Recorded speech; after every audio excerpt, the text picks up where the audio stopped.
is a perspective which foregrounds all other documents. Today, the commissions are dealing with sectoral issues, be they economic transformation, social transformation, international relations, and so on and so forth. So all those documents find expression in the strategy and tactics, which gives a broader perspective on our approach on different areas and different sectors. So 2 days ago, we presented the document, which I assume that all of you know the document itself. Then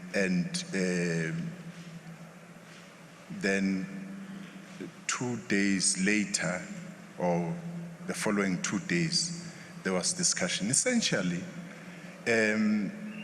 you would recall that in all our conferences, we come up with the strategy and tactics. Because as I said, this is the theoretical framework of the ANC. In 2007, for instance, we adopted a strategy and tactics for the next 10 years since then.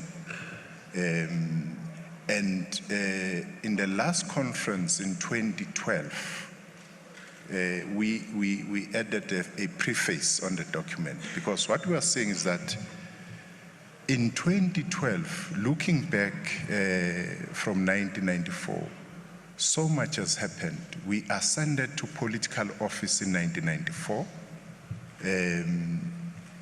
So from the point of political freedom, we can say that this is what the ANC has achieved through the 1994 political breakthrough. But we had to say in 2012, let's look within this transition, the second phase of transition. And the second phase of transition, we asserted that it is about radical socio-economic transformation. And we're saying that because of our experience in the last 2 decades, that there's this three resilient fault lines which are facing us, tackling the eyes: unemployment, poverty, and inequality in our country. And the strategy and tactics this time around is getting into detail on the challenges we are faced with, subjectively, and the objective conditions are within which we are operating. Hence, the theme of the strategy and tactics this year is about the organizational integrity, organizational renewal. It's about strengthening this vehicle towards the creation of a national democratic society. And this is where we are heading to, and this is the kind of society we aspire to be in South Africa. And in us doing that, we noted as we're making presentation that for the very first time in our movement, we decided to take the issue of organization, lift it up to a strategic level.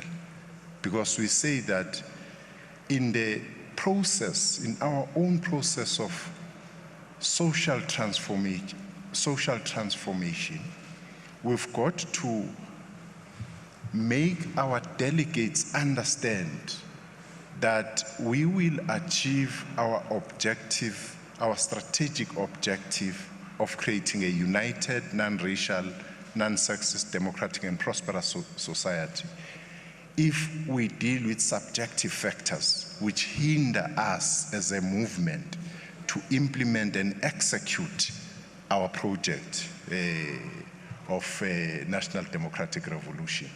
So we are at the point now where we looked at where we are, what are the balance of forces internationally, and to that effect, we were observing that the world is changing. The world is changing, and it's changing not for the better, for progressive forces in the world. Firstly, there are positive developments. The technological advances in our society, the fact that the regions in the periphery of the mainstream are able to organize and mobilize themselves as both political and economic countermeasure to the status quo. The regional blocs, be they in the Gulf region, be they in the BRICS and so on and so forth, are organizing themselves. But we also say that with those positives, there are negatives, because you see the global geopolitical situation where the forces are moving towards right, center-right, and to a certain degree, even contemplating a possibility of far-right being a factor in world politics. If you look at what happened during the process of elections in France, for instance, when the Socialist Party was ousted, but for the very first time, the party of Le Pen became a factor and a force, which says to us that even as you look at Germany with Merkel at the helm, going for her fourth term, you would see that that points to center-right and the whole of Europe. It means, therefore, progressive forces and forces which would be lenient to our agenda are under serious strain. And we look at the fact that you are seeing the ascendancy of narrow nationalism. And this narrow nationalism and chauvinism, where they are talking about the US and so on, is ascending against the backdrop of a weaker global progressive movement. And as they ascend, there are reasons for that. It's easy for them to be populist and so on, precisely because across the globe, there is a general lack of authority amongst the elites, political and economic elites. So people see the leadership across the world not being able to deal with issues of inequality in the world, issues such as migration, issues such as terrorism, for instance. And anybody who comes and say that we are going to come up with solutions to that, people move towards that. And the progressive forces can do much in mobilizing themselves.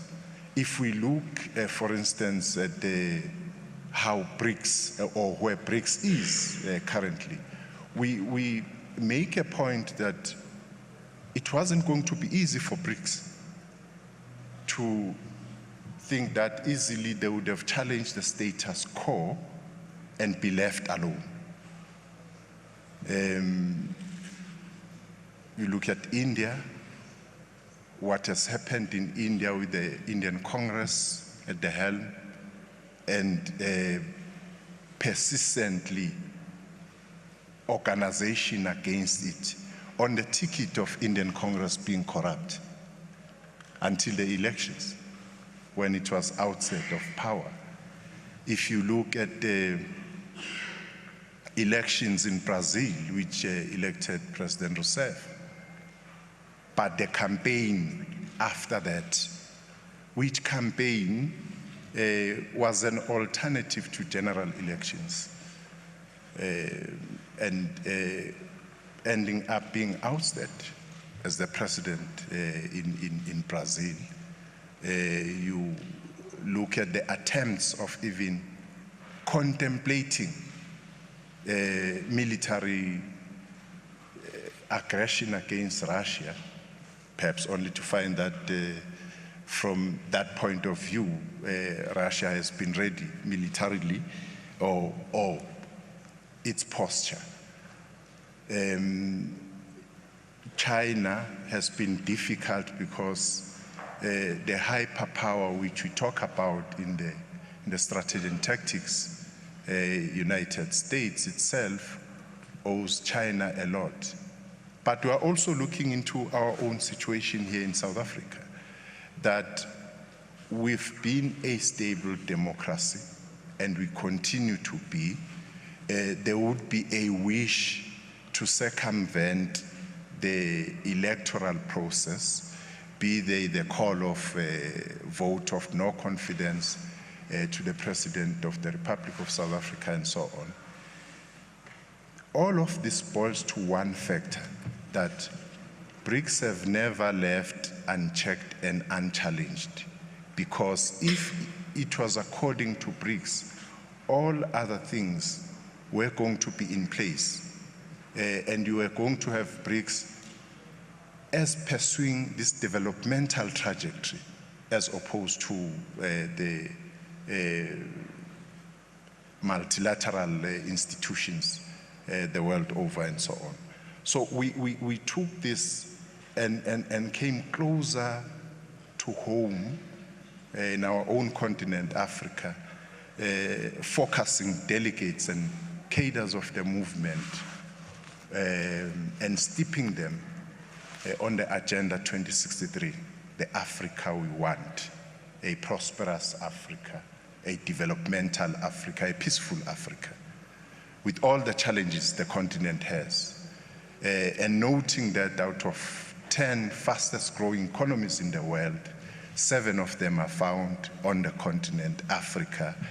And those are some of the positive things which we say that the Africa Rise narrative is going to survive or not based on how aggressively leadership of the continent work together for the integration of the continent based on this very Agenda 2063 and the aspirations thereof. And we come home to South Africa and say that we've got to take stock of what has happened last year, particularly in the local government elections, looking at the African National Congress as the ruling party or governing party and its allies. And we make bold that we are at our weakest since 1994 in terms of our cohesive force as the alliance.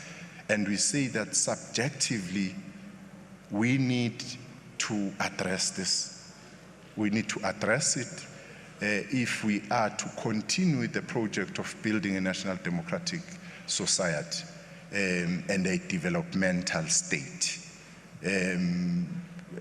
We also, and we say that it's possible. And we say that the postulation that liberation movements stall after attaining freedom is not based on any science, to the extent that the root causes are understood in our situation as subjective. We affirm that if we correct those subjective factors, we would be able to continue with the project of transforming our society with the ANC at the helm. We look around us, we look at different liberation movements, some who indeed fell flat after attaining freedom, especially 2 decades thereafter.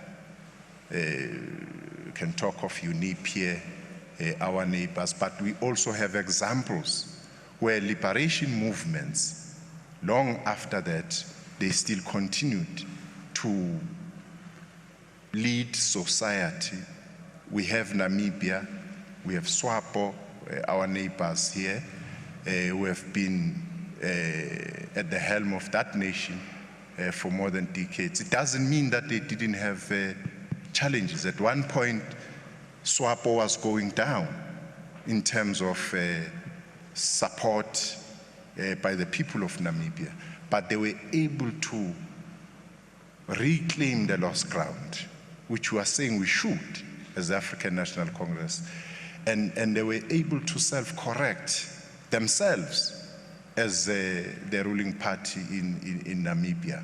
But we also have Chama cha Mapinduzi in Tanzania, has been at the helm of a fraternal party again with the African National Congress over years, which has been at the helm of Tanzania since '62 for about what now, 5 decades and so on. So what we are saying to the cadres of the movement is that the ANC's mission is to build a national democratic society, is to contribute to create a humane world. It is in the hands of ourselves working and reconnecting with our allies and the people, because the gap between the African National Congress and the people will create difficulties for the ANC, because the ANC is where it is because of the people. And the level of discussion and some contribution from cadres is much better, I must say, compared to cadres came prepared. They were able to deal with such issues as the economy of the country and how we look at our relationship with private capital, which, as you would know in the document, and our position that ours is unity and struggle. Our relationship with the private capital is unity and struggle. And we maintain that, including with monopoly capital. And our stance has always been moving from the fact that monopoly capital has to be addressed understanding the colonial character of the economy of South Africa. And our approach is monopoly capital. What that means is that whether today white monopoly capital is a dominant force within our economy, or maybe 100 or 50 years from now, it becomes black monopoly capital. Our attitude is on monopoly capital, that we cooperate and contest. Our relationship is that one of cooperation and contestation. But to the extent of the what is in the public discourse on this matter, on white monopoly capital, we submitted that it's a fallacy for anybody to say that there is no white monopoly capital in South Africa. It's basically denying our understanding and how we characterize South Africa as a colonialism of a special type. That our struggle was about dismantling national oppression, which is in the intersection of race, class, and gender. And what we are today, we are living that kind of legacy. Hence the emphasis on the second phase of transition on radical socio-economic transformation. But we also want comrades who were talking much about white monopoly capital and said to them, there's nothing wrong in them expressing that, but they must understand that they are expressing a form, not content. The content is monopoly capital. In South Africa, it took a form and it takes a form of white monopoly capital, which says that we shouldn't be aspiring to be changing white monopoly capital for black monopoly capital. The uncompetitive nature of monopoly capital makes us raise an issue of contestation, whether it would be black or white. But you don't have to deny a fact out of long history of colonization in South Africa. So that's what we basically spoke about.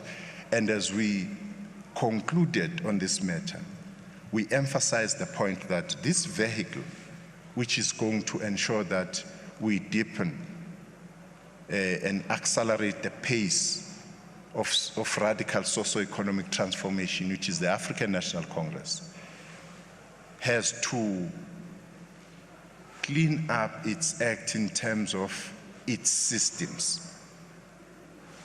Its systems should have integrity. If you talk of membership system of the ANC, for instance, it should be, without doubt, have integrity. We look at the leadership and the selection of leadership of the organization, and we say that our perspective on leadership selection, the document through the eye of a needle, should get a higher status in the movement, so that it's not just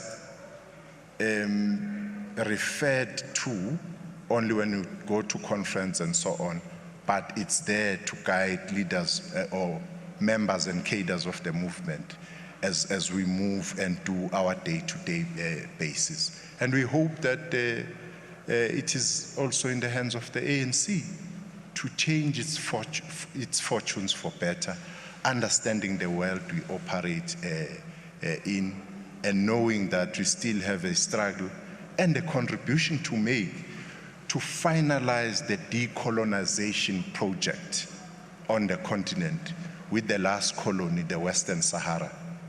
That the Sahrawi people, it is in the hands of humanity to ensure that they also get their self-determination, their independence like any other nation in the world, unlike what is happening now when it's occupied by a neighboring country, which is Morocco.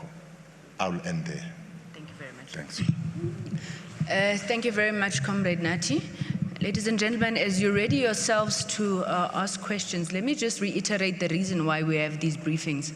Firstly, because we are a transparent organization. Our policies are developed in a transparent manner, and what Comrade Nathi was taking you through is the thinking that guides the work of the ANC.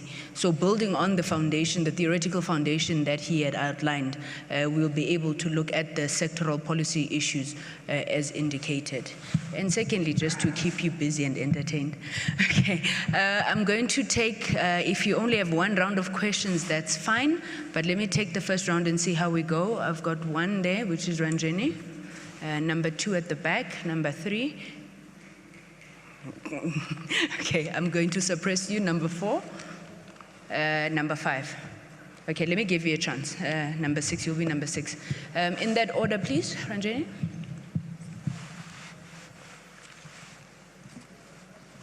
Thank you, Kusela. Minister, I'm Ranjini from Times Media. Was there any concern? I'm here. Where is Ranjini? Oh, yeah.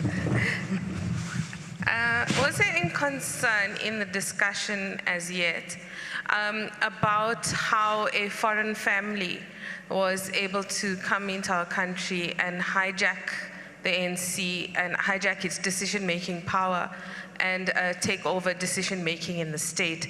And was there any discussion as to how the strategy and tactics document can be adapted to prevent that happening in future? Thank you. Thank you. Number 2. Please help us move the microphone, guys. It's quicker. Right at the back.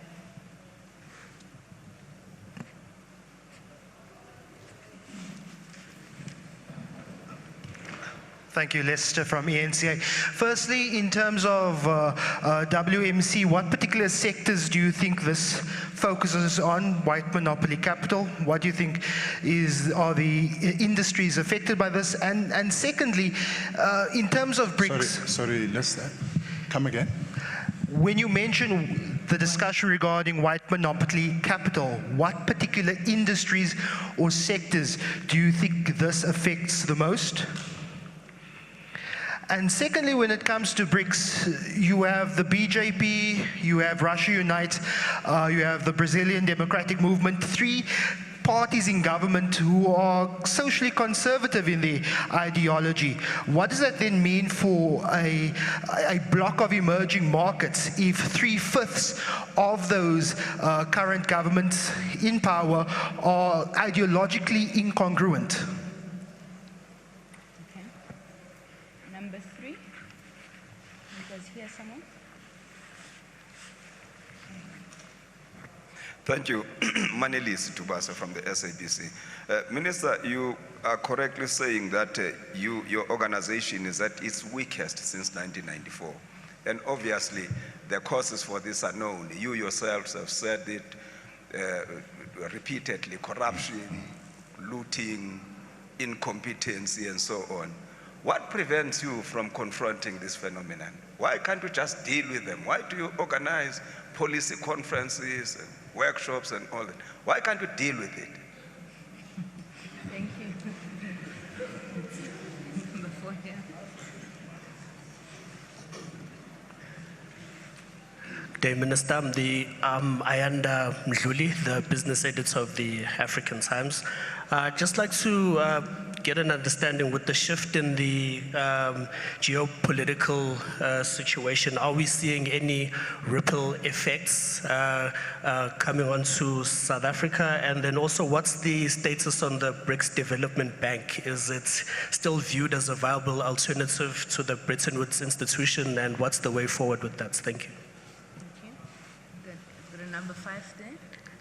My name is Teta Mahlakwana from Business Day. My question is on the political economy. Minister. My question is on the political economy, more especially directly related to the acceleration of technology you mentioned across the world. What are the discussions in line with policy alignment to the future, especially in relation to the 4th Industrial Revolution and the kind of dynamic change that we are seeing happen currently and is still coming in the future, in line with ensuring that the country can pit against others across the world without having to mention the other motive forces that could distract the ANC from achieving its ultimate goal? That is it. Okay, that's the last one. No, thanks. Well, the first question is that, Ranjeni, we were not in the current affairs session. So it's a strategy and tactics of the ANC which looks at, as I said, the balance of forces and looking at the African National Congress own subjective weaknesses and strengths. So yes, we didn't entertain current affairs. In fact, that's what we think that would come from a detail. It's not a detail, not a document for details. Many other sectoral commissions are sitting now, so they are dealing with those things. Look, listen, the issue about the white monopoly capital, basically comprador bourgeoisie in our country, are in all sectors of society, be they in financial services sector, the banking sector, will talk about the big four. In insurance, you'll talk about the big four. So it goes. Whether it's in construction sector, you would know. So the comprador bourgeoisie in South Africa takes the form of race, basically. So it has to be an issue. It has to be an issue, and one of the ways of illustrating the point of the need to focus on this question, I actually underlined it by quoting Comrade Blade Nzimande of the General Secretary of the Communist Party on this matter. Who actually emphasized this point in 2007, which I agree with totally, that there should be an effort to dislodge white monopoly capital from its hold of the economy of South Africa. So it's across the board. I think, Manelisi, you may question the level at which corruption, in fact, it's a concoction of issues which are affecting the African National Congress. One, the level of development of cadres of the movement politically and ideologically, that training, which we are responsible for, and correctly so, cadres questioning it, because we said the building of a political school would take place after the 2012 National Conference, which has not happened, and we are able to give reasons for that. But to the extent of implementing the program, its effectiveness vary from one area to the other, because the issue of cadre development and steeping cadres in both theoretical and ideological framework is a two-way process, which needs also appetite from both those who are carrying out the project and those who are receiving the project. The issue of how people abuse state power at all levels, here from local government to national and so on. But I think that we can argue on the level of those issues, corruption in particular, being attended to. But I think we have necessary mechanisms in South Africa of dealing with such. There are things we have not been able to effectively deal with, mainly internal in the organization.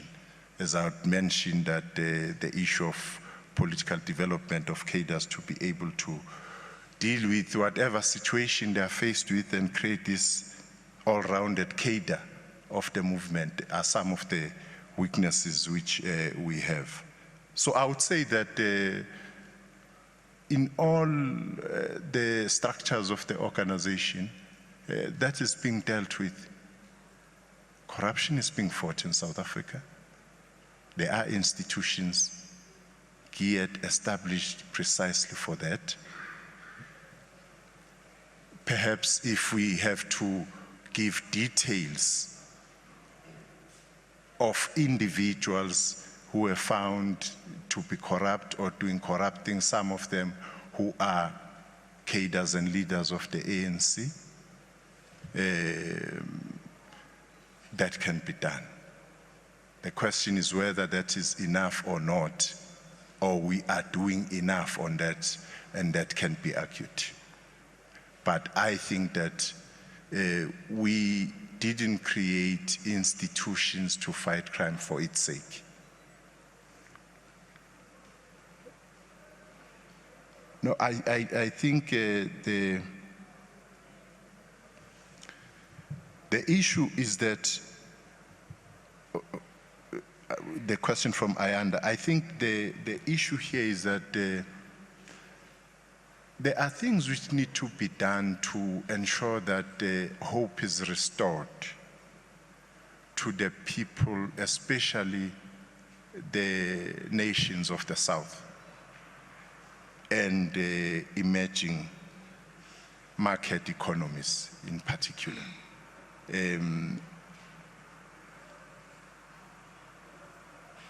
BRICS, as I said, that it was established to be this counter political and economic countermeasure. It has its own programs, its own perspectives, because if it's going to be an alternative, all other institutions are important, BRICS Bank, and all others, as developmental institutions, as opposed to your orthodox institutions you have, which to this far has been there to serve those who are better off in the world, as it were. So there is hope for this. There will be challenges. BRICS Bank is up and running currently. The processes of establishing the regional chapter of the bank here in South Africa, here in Johannesburg, is also unfolding, as it were. I think we can only say that South Africa stands to benefit from the development, technological development generally, both technological, scientific, and so on. We also are making our own contribution. But we believe that if we do much on this score, we stand a chance, which we should. We stand a chance of not being a spectator and be passed by the developments only to follow than making our own contribution. In the area of science, for instance, so much has happened in South Africa through South Africa's own contribution to the world. But I think that we don't look at it only from the point of technology as technology.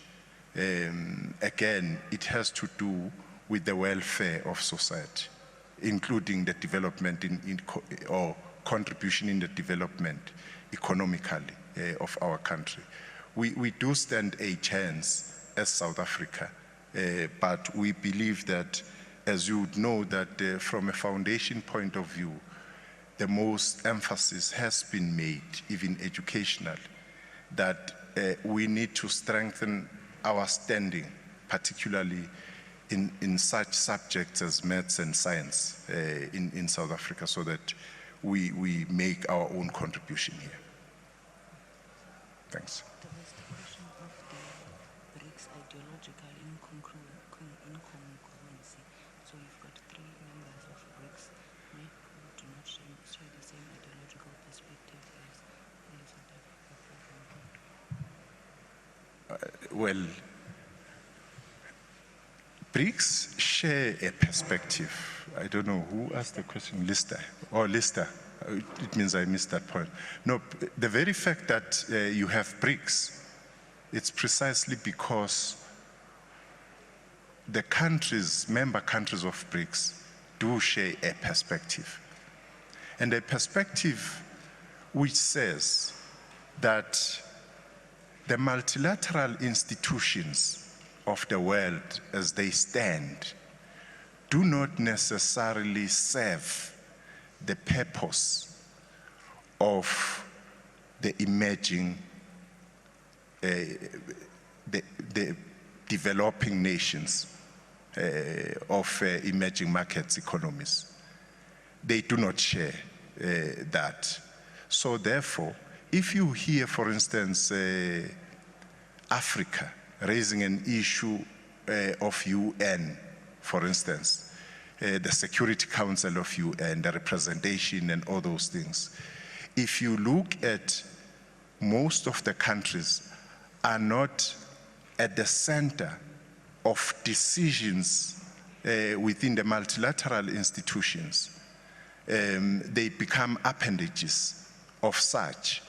And the philosophy that if, for instance, we are going to be having a BRICS bank will not be based on, for instance, structural adjustment facility of IMF and so on and so forth, which is not developmental, as it were. So there will be emphasis and de-emphasis on different strands of ideologies. But at the broader level, and looking at what is happening in the world and what BRICS seeks to do through its own experience in interacting with the status quo, there is convergence insofar as that is concerned. And for us, that's an important one, that you emphasize those things which you agree on, which are macro in terms of the global perspective. Thanks. I'm sorry for that question, I didn't. Thanks, Comrade Nathi. Do we have any other questions for our next round? Okay, I'll start with the ones who haven't spoken. Lady in the red will be the first, followed by the gentleman next to her. Mapepeza will be number 3. Let me take you, Sam Kelo and Sam. So that's number 4 and 5, 6, 7, 8, 9, and then we close it. Thank you very much. In that order, you may start, ma'am. Hi, Tanisha Phillips at Kaya News. Mr. Mthethwa, I wanted to ask you, you referred to liberation movements sort of falling flat after 2 decades. Does the ANC consider itself flat or still falling? Okay, 2. Yeah, my name is Eric Nathi from The Citizen. I've been wondering whether the ANC has ever contemplated moving from where it is now to being a party that is more moving towards the center right, where other parties after the fall of the Soviet Union had decided, because from the people that I spoke to, it emerged that the ANC has been caught up in a dilemma where you remain in one place as a liberation movement because you don't want to move away from that. Whereas after the fall of the Soviet Union, many parties changed from the left towards the right. Like which one?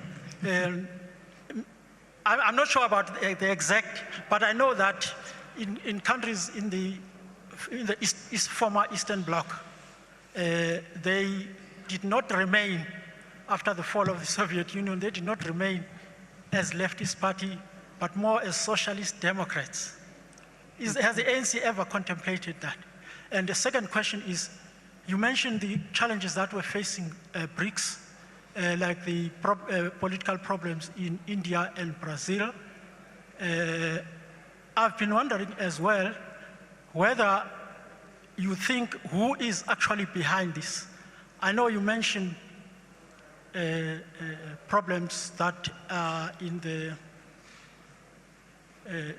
institutions, the multilateral institutions. But is there really a situation where you say there is a political conspiracy against South Africa or the BRICS countries? Thank you very much. Number 3. Samkelo in front.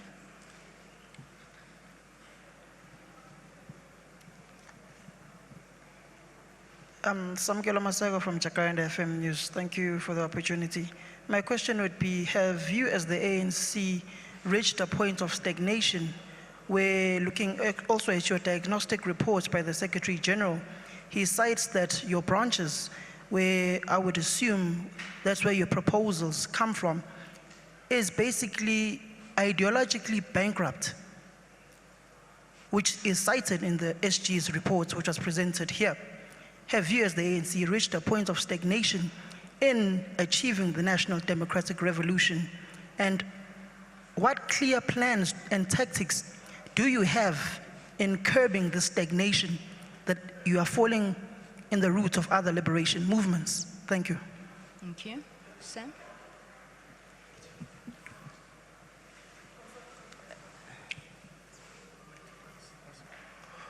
Stephen from Mapepeza newspaper. My questions, Mr. Mthethwa, is you said the theme is organizational renewal and a renewal of integrity within the leadership. I was asking, is that a way of saying that you are proposing maybe stricter measures to hold the corrupt officials and anyone who is in the membership who is doing maybe something contravening its policies more accountable, maybe having stricter measures using that theme? And then my second question is that in terms of saying that since ANC is a party of the people and we want to strengthen the communication between the two, have you any plans and strategies that you have maybe conjured up in those commissions in terms of renewing the communication barrier between, the communication bridge between the people and the organization? And one other concern between branches is that policies are having a legislative language which is very difficult to translate and comprehend and even send to the to lower people as a resolution or a message. So has the ANC come up with a strategy of using our indigenous language, which are official in this country, to maybe interpret some of the documents, make them simpler and more understandable to its constituents? Thank you. Thank you. Move the mic down. Yeah. Thank you. My name is Sam Kokeli from Bloomberg News. Please forgive me if the question has been asked. It might just be similar to some Kelo's.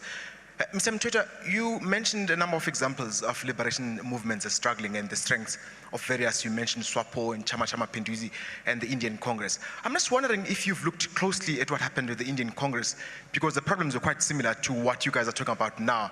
Corruption, factionalism, dynastic politics, which is creeping up in South Africa now. Do you have any practical measures and timelines in the short term, especially in the context of the 2019 elections, that you will implement to avoid the ANC losing power? Thank you. Thank you. Can we come over to this side?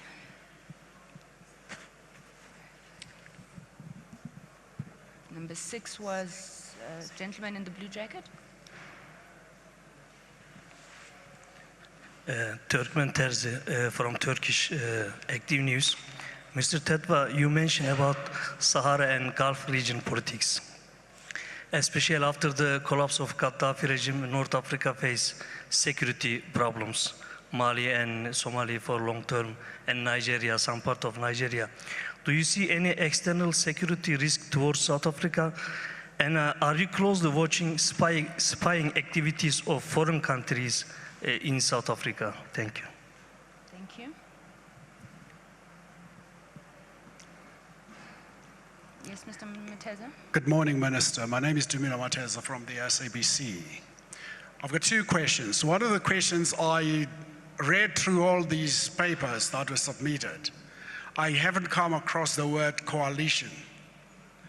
Don't we think we might have to, at some stage, be in a coalition with somebody?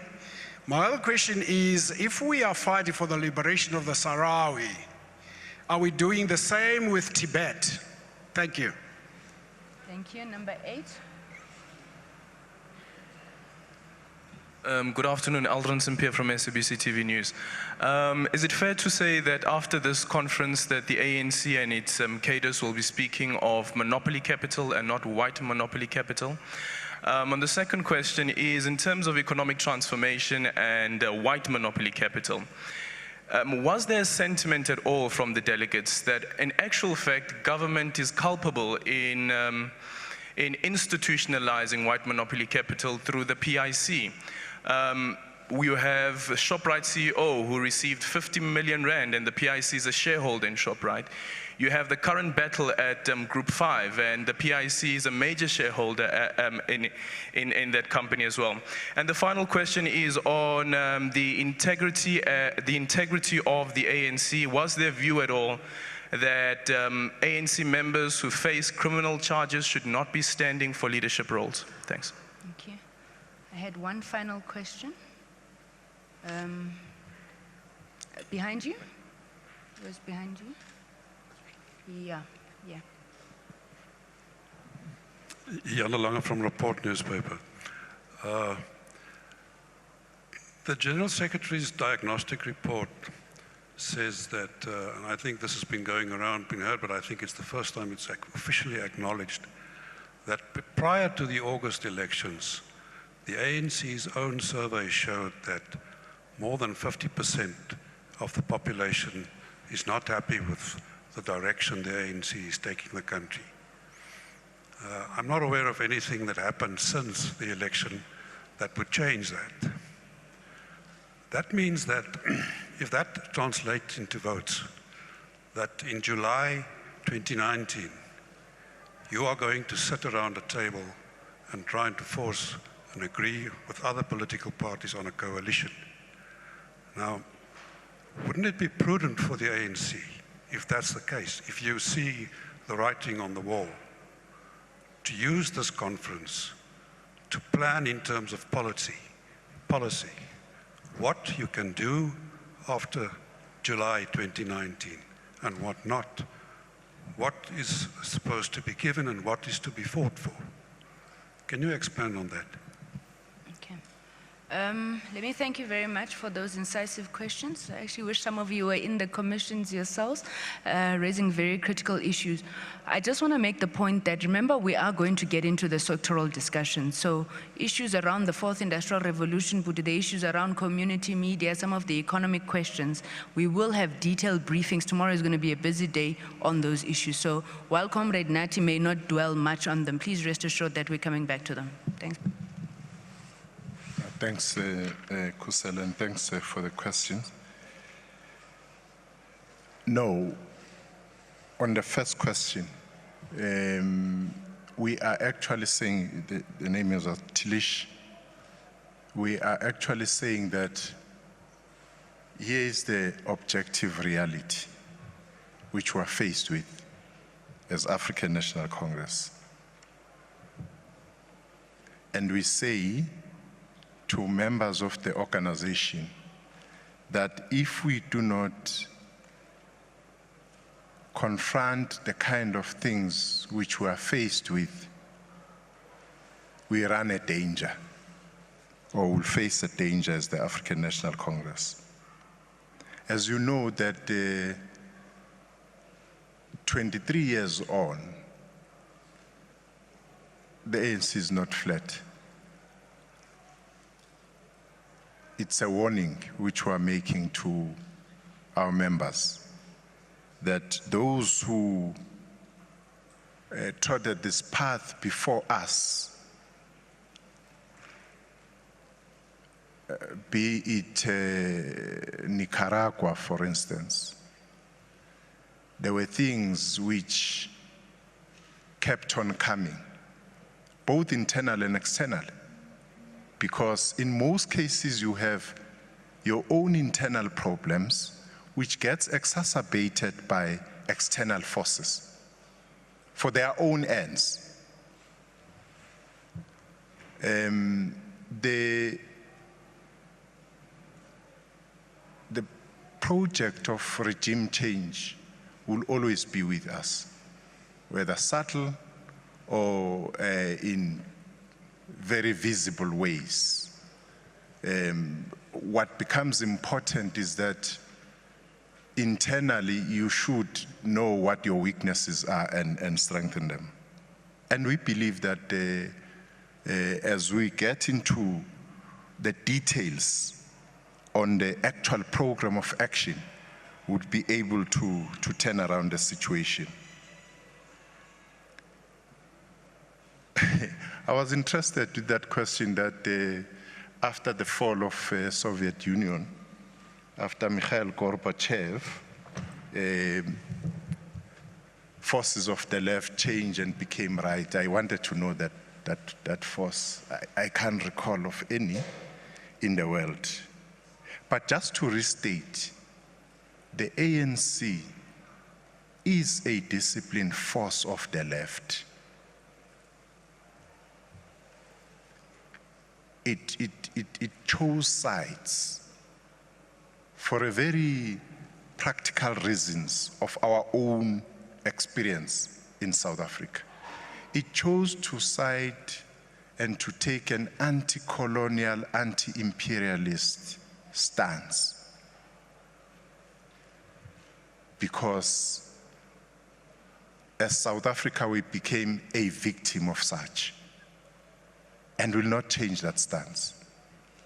Will not change it because it defines you as being part of the broader global progressive family as opposed to conservative families.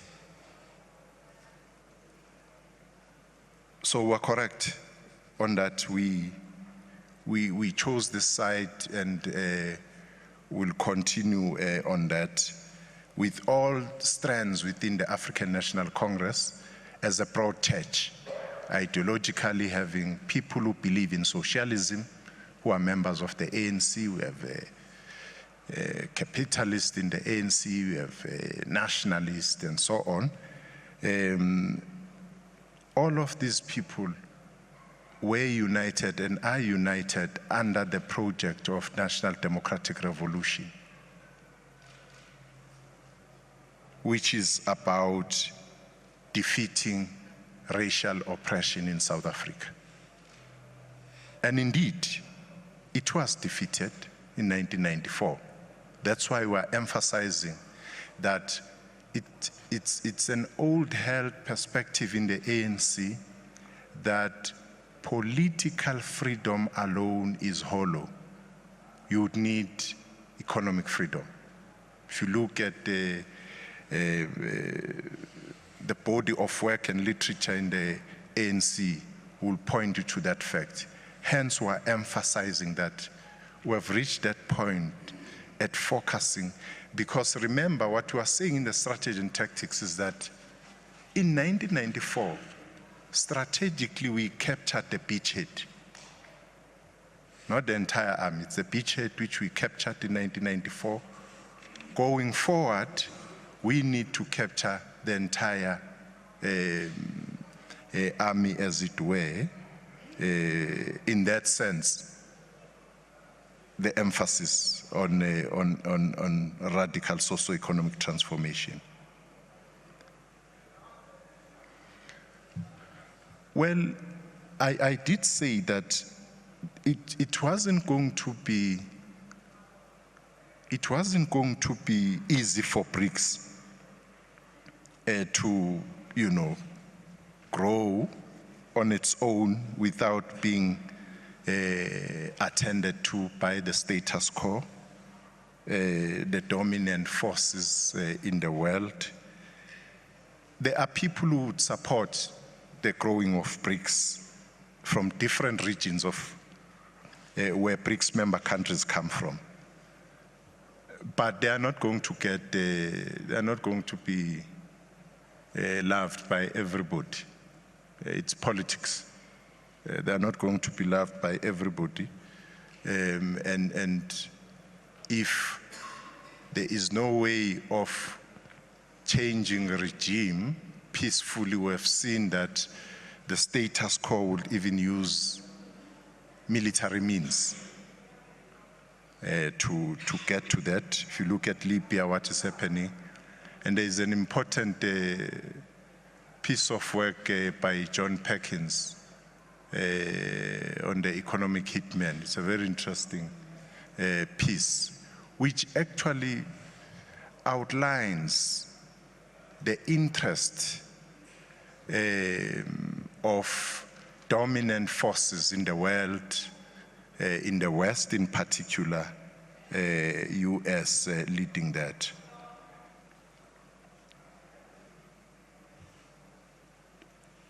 Well, Samkelo,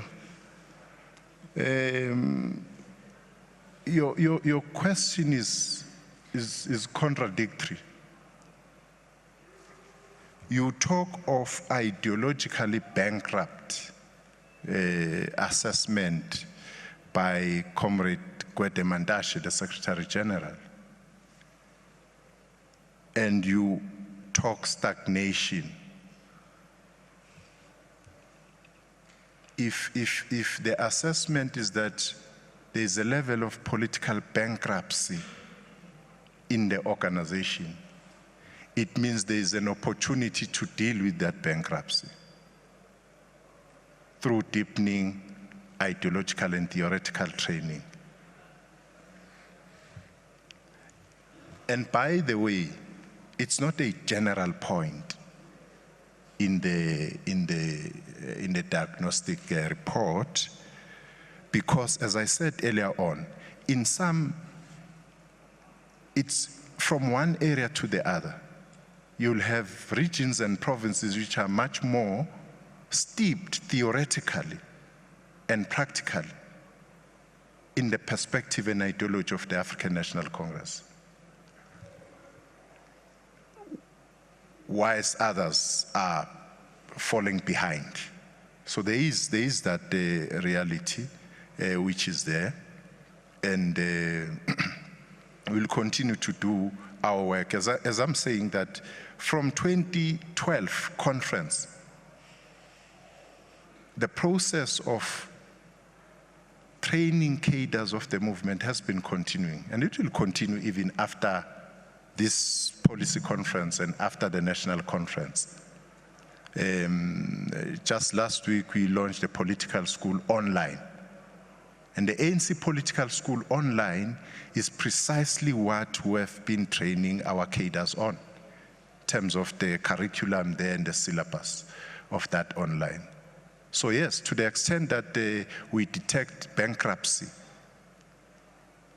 in the organization and within the structures of the movement, we are called upon to deepen our training and our work, our political work, which we can't say that we are satisfied with what we have done, precisely because part of the challenge was that by now, having secured land for the political school, we thought by now we'd be having bricks and mortar, but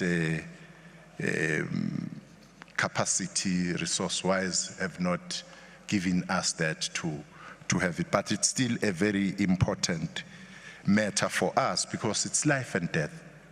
What has sustained the African National Congress for more than 105 years, or more, 105 years, is precisely its distinct characteristics of umkhabulo.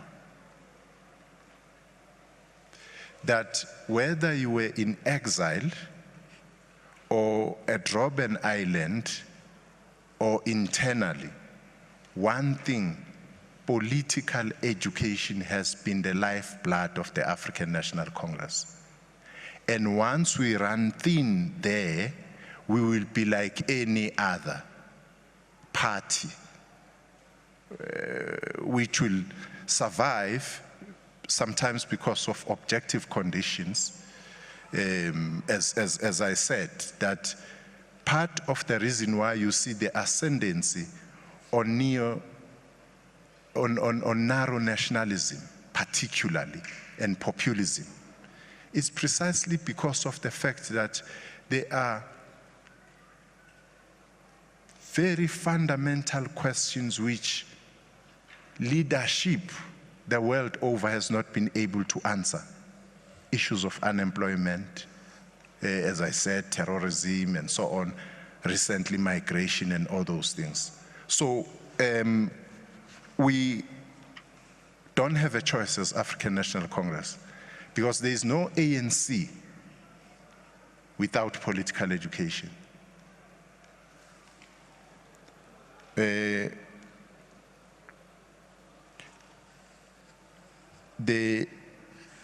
renewing of communication with people is what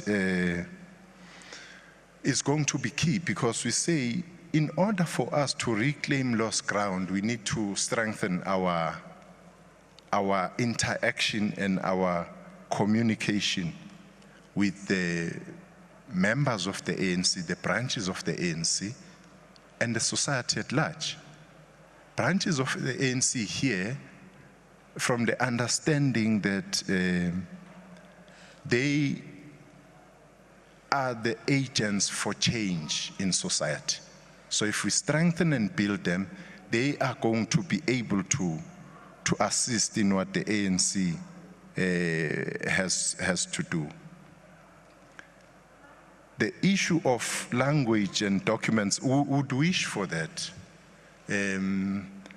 I think solely from the point of view of perhaps resources and the fact that you would also need to have some interaction between members of the organization.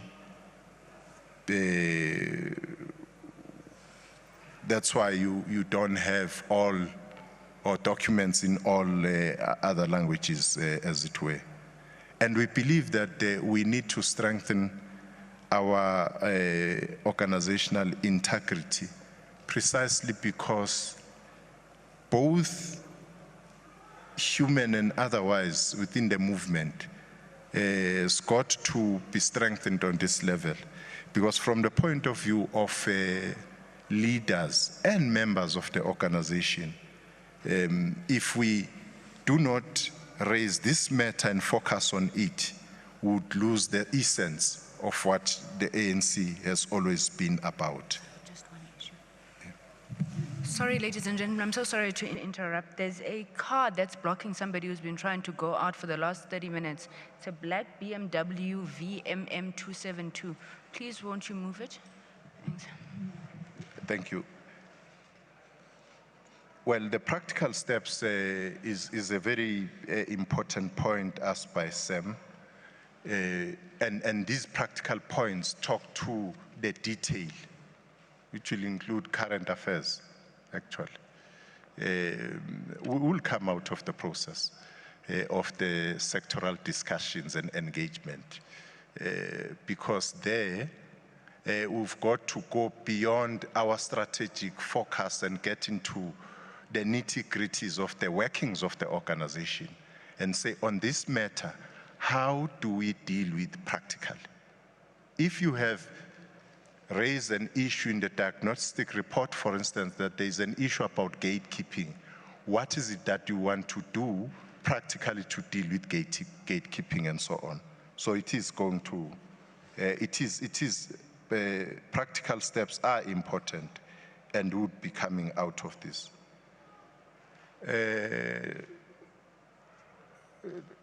Pratumil, he asked the questions and the question and left. Oh, okay, so I thought you are home now. No, I don't want to believe that you take an issue on the stance to give solidarity to the Sahrawi people. I don't understand you that way, that it's a necessity. And as we said, boldly so, that all what we are saying is that the people of Western Sahara should be given an opportunity for their own self-determination. They've called for a referendum. It's been years now, since 1991 and so on. But nothing has come to the fore. What the people of Palestine are faced with is exactly what people of Western Sahara are faced with. In fact, even worse, because they are a forgotten people today. If you ask South Africans how many people know Western Sahara or have heard about Sahrawi people in their own continent, there may be few. If you ask anybody to tell you what is happening in Western Sahara, the blackout, media included, you know, and it has not been an issue in some quarters. So we are not saying anything about Morocco. We are just saying that give the people of Western Sahara an opportunity to test through a referendum on their own self-determination. And that is important for us, especially this year when we dedicated the year to O.R. Tambo and what Western Sahara through Polisario Front meant to O.R. Tambo. That his view has always been that we should do everything in our power to ensure that the people of Western Sahara enjoy their freedom on this continent, Africa. South Africa, the African National Congress particularly, has always been one with the one China policy. You would remember that a few years ago, Hong Kong was reintegrated back to China. So this has been a long-standing understanding and perspective between the African National Congress and the Communist Party of China, the one China policy. So we have not changed on that. We are stuck on that particular position. And yes, we have not spoken about coalition. We have not spoken about coalition. You see, the fact of the matter is that the African National Congress has to get its house in order for its own good and for the good of the people of South Africa. We don't believe that we should be preoccupying ourselves with coalitions. Firstly, it's a very self-defeatist position or stance to take, you know. But secondly, we have conviction that we know what answers are, and those answers are in our hands, and we should actually do that which we say are our weaknesses, correct them, reclaim the lost ground, reconnect with our people, so that even those who have lost hope, because remember that part of the problem of the ANC losing some of the major cities in the country was precisely because of not being able to attend to some of the things which we know which have been raised, or attending them not fully. And what we are saying is that it's in our hands. If we want to be partial about it, the possibility is that we will partially lose support. If we want to go all out and address that which we say ourselves, nobody's telling us, it's us who are saying it. And we then would be able to turn the corner, so it's up to us. I don't know what people would say after the policy conference. Remember, these are draft, what is his name again? Aldrin, yeah. These are draft policy documents. Until conference in December adopts them, for now, they are discussion documents. All what we're saying is that monopoly capital, our attitude should not change, our attitude to it, and that is cooperation and contestation. It shouldn't change, and it won't change, as it were. And what is also not going to change is to understand that monopoly capital is the content we are dealing with, emanating from our understanding on the colonialism of a special type thesis. And out of that, the form in South Africa takes race. That is why people correctly are pointing out to monopoly capital. And the supporting of some of the institutions you mentioned here is about that, is about understanding our relationship with monopoly capital, which is cooperation and contestation. The level of which, whether it's contestation or cooperation, would be in the balance of evidence. But to the extent that you emphasize radical socio-economic transformation, you would have heard what the Minister Kigaba has said about this lever in the hands of South African government in the form of resources, PIC included, that it should be seen to be responding to that question going forward of radical socio-economic transformation. And therefore, you will have no excuse not to be deliberate about it, to ensure that the process and the program of building black industrialists is happening and becomes visible in South Africa, as it were.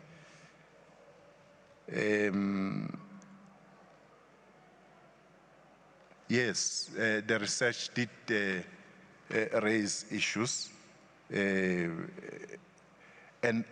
what is to be done.